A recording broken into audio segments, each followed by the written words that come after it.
आजादी बचाओ news channel में सभी दर्शकों का स्वागत है। क्या हमारे भारत देश में केंद्र सरकार के बनाए गए बिलों का विरोध करना गुनाह है? जी हां, हम बात कर रहे हैं किसान आंदोलन को लेकर। जो किसानों के लिए केंद्र सरकार ने 3 बिल पारित किए हैं, उन बिलों को वापस लेने की मांग आंदोलनकारी कर रहे हैं। जो हमारे देश में पिछले कई दिनों से अन्नदाता आंदोलन कर रहे हैं, उन आंदोलनकारियों के ऊपर बहुत सारी दुविधाएं सरकार ने डाली हैं। बहुत मर्तबा उनके साथ वार्तालाप हुआ, बहुत मर्तबा बातचीत हुई, लेकिन कोई सटीक फैसला नहीं लिया गया।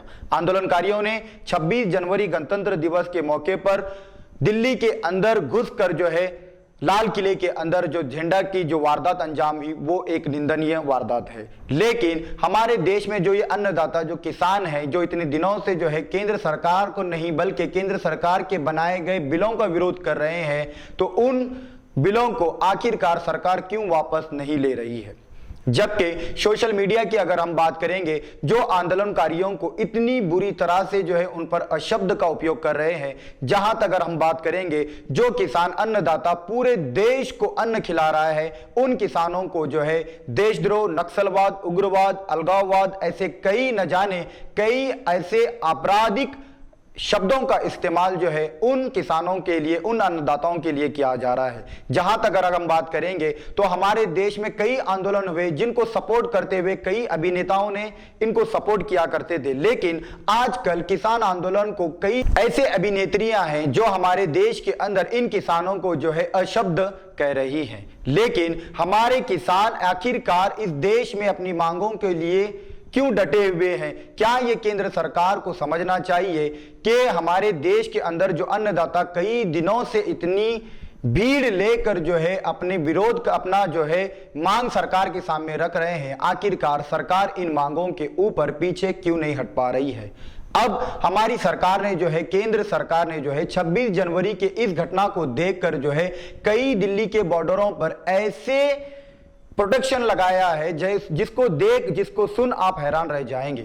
अगर हम बात करेंगे, बहुत सारे विरोध प्रदर्शनों के अंदर पुलिस और आंदोलनकारियों के बीच सिर्फ बैरिकेड्स लगाए जाते हैं, लेकिन यहां पर बैरिकेड्स के साथ साथ जो है नोकीले कील, नोकीले जो है चीजें लगाई गई हैं। अगर उस पर गलती से कोई आंदोलनकारी गिर जाता है तो उसकी जगह पर ही मौत हो सकती है।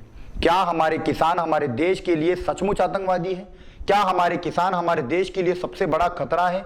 क्या ये किसान जो हमारे देश को इतना अन्न खिलाते हैं, वो किसानों के लिए ऐसी व्यवस्था करना, क्या ये हमारी सरकार के लिए शोभा देता है? जबकि वहां पर किसानों को 26 जनवरी की इस हादसे के बाद जो है किसानों के पास से उतने इलाके में जो है इंटरनेट की सुविधा बंद की गई है, जहां से बहुत सारे मीडिया कर्मी जो है लाइव टेलीकास्ट किया करते थे। लेकिन अब वहां पर 4 से 6 किलोमीटर के बीच में जो है इंटरनेट सुविधा पूरी तरह से जो है बंद किया गया है। जो कि हमारे किसान पूरे देश को जो है अन्न खिलाते हैं, उन किसानों के साथ ऐसा व्यवहार करना, क्या ये केंद्र सरकार के लिए शोभा देता है? जबकि वो किसान अपनी मांगों को लेकर ही विरोध कर रहे हैं। जहां तक अगर हम बात करेंगे तो हमारे देश में कई तरह के जो है विरोध प्रदर्शन किए गए, लेकिन उन विरोध प्रदर्शनों में ये सबसे अलग विरोध प्रदर्शन इसलिए है क्योंकि ये किसान किसी एक समुदाय से जो है वास्ता नहीं रखते, बल्कि हमारे देश के कई जगहों से ये किसान आ रहे हैं और ये अपनी मांगों को रख रहे हैं। लेकिन इनके साथ का जो व्यवहार अगर हम देखेंगे तो केंद्र सरकार का अगर हम व्यवहार देखेंगे तो केंद्र सरकार जो है इनका स्वागत नोकीले कीलों से, पत्थरों से कर रही है, जो कि बैरिकेड्स के रूप में लगाए गए हैं। और साथ ही सोशल मीडिया की अगर हम बात करेंगे तो सोशल मीडिया पर इन्हीं लोगों का हम जो अन्न खाते हैं उनके खिलाफ जो है देशद्रोह, नक्सलवाद, अलगाववाद, उग्रवाद जैसे जो है आपराधिक जनक बातें जो है उनके खिलाफ कर रहे हैं। अगर हम बात करेंगे अभिनेत्रियों की, अभिनेताओं की, वो लोग भी जो है इनको ट्रोल कर रहे हैं। क्या ये हमारे देश के लिए शोभा देता है? जो किसान जो हमें अन्न खिलाते हैं, ऐसी क्या वजह है जो केंद्र सरकार इन बिलों को वापस नहीं ले पा रही है? आगे की जानकारी के लिए बने रहिए हमारे साथ और देखते रहिए आजादी बचाओ न्यूज चैनल।